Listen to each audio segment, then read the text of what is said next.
degana nahotki shunchalar nafis bo'lsa, 18da sevganing to abad aziz bo'lsa, urf odatni bilardim, sevib nima qilardim. Otasi o'zbek ammo onasi koreys bo'lsa, talabalik yillarim shu qiz urdi jigardan, aylanib o'rgilardi u ham mendek dagardan. O'sha suyuk qizni deb jigarlardan dakkiyib, ulovdan ayrilsam ham siljimadim egardan.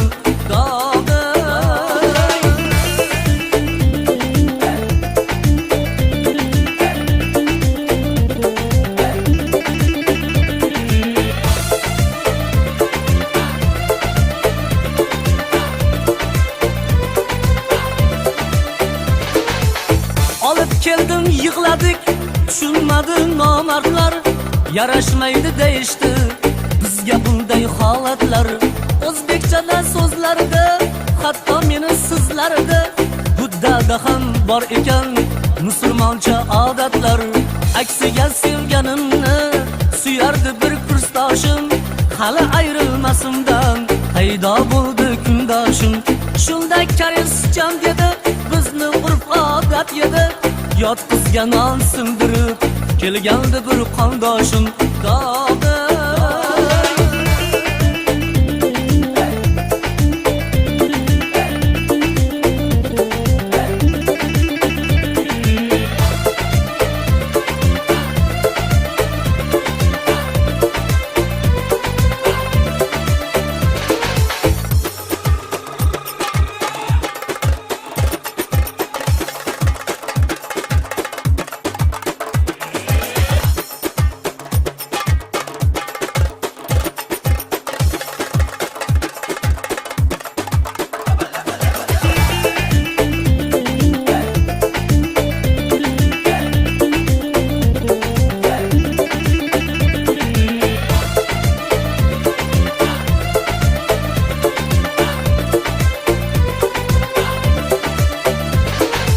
Qaysar edim, quyildim, mo'minligim pand berdi.